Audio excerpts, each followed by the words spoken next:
Good morning, fellas. Eric, when did you give up on Maryland? Before or after the first TV timeout? I get way before the game started. Oh, okay. Well, I'm just glad to know. There are three certain things in life: death, taxes, and you giving up on local teams. Yeah, that's probably true at some point. Yeah, probably yeah. true. I don't. Here's the bottom line. If you want to have a serious conversation, I just don't. No, I'm enjoying this. I don't have the same passion for Maryland since Turge has been there. He lives in my neighborhood. He's a nice guy by all accounts. I just don't have the same passion for the school. I've been very disappointed with the way that they played here. I fully expected them to lose that game. And, it was a great win for him. It wasn't a great win for Maryland, but it was a big win for him. Well, I understand everything you said. I mean, passion ebbs and flows. Fine, and there are different reasons why we root for or against or not at all involving a team. Obviously, when Bob Wade was the coach at Maryland, I wasn't exactly on the bandwagon, but Gary, as you know, is a good friend, so I always wanted to see his teams do well. I do like Mark, as I've told you before. I think that was a good win yesterday because I saw Belmont play in Dayton on Tuesday, and they're a good team. Exactly. That's why I picked them to win. And that was a good win, and I think they've got a shot at LSU tomorrow because I think LSU is still a little discombobulated because of the whole Will Wade situation. So wouldn't shock me to see Maryland back here in Washington, back there. I'm in Ohio right now, next week. And then you'll see a lot of fans jumping back on the bandwagon if that were to happen, I suspect. Yeah, I think for a little bit. I mean, certainly, I think that win was huge. Look, I think because of the Maryland financial situation, Turgeon isn't going anywhere.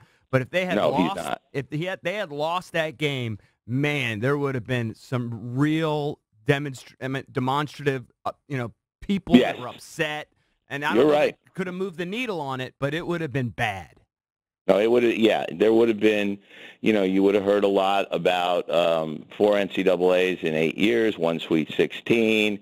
Collapsed coming down the stretch this year with the loss in the Big Ten tournament, and then this one. But now they, it is survive and advance this time of year. It doesn't matter how much you win by, whether the game's pretty or not.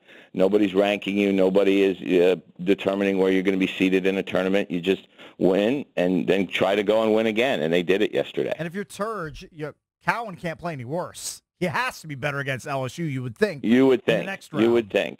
But, again, you never know from game to game. The Belmont kid who scored the 35 points had 5 against Temple, and he's their best player. You just don't know from game to game what you're going to get out of guys. You hope your best players will play their best at this time of year. But, again, to survive a game like that with Cowan playing poorly, that's a big deal, I think. Yeah.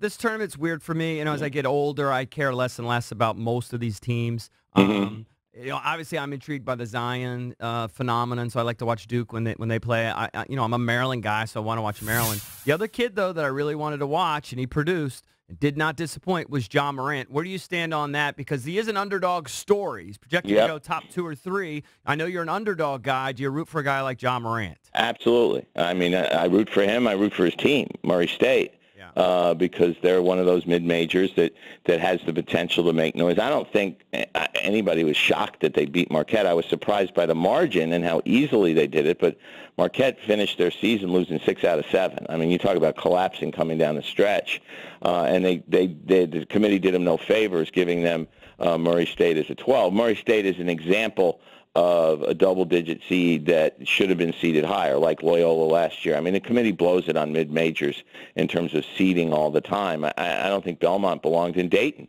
to be honest with you. I think they should have, been a 9, 10, 11 seed somewhere, as opposed to being technically an 11, but they had to go win a game in Dayton. And I think, by the way, that made a difference because they got to Jacksonville at 5 o'clock on Wednesday morning, and that little extra bit of energy might have made a difference in that game. But, yeah, of course I pull for Jay Moran, and he's fun to watch. And when I also was pulling for Chris Clemons of Campbell, they didn't make it to the tournament. They ended up in the NIT.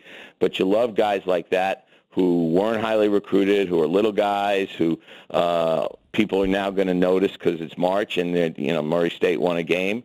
It's interesting, though, that all season long, as you guys know, the NBA scouts have been all over Morant. Yeah. Morant reminds me, now it's different because he was at Maryland, but he kind of reminds me of Steve Francis, how he came out of nowhere. And kind of similar. Yeah, although Steve was different because he was a JUCO. I mean, he had to go to junior college, and once when he was at Allegheny, people knew he was a unique talent. Whereas Jay Morant's been in college 4 years now, and people are just kind of looking, oh, he's pretty good. But they play in their speed. I mean, Steve Francis was a jet.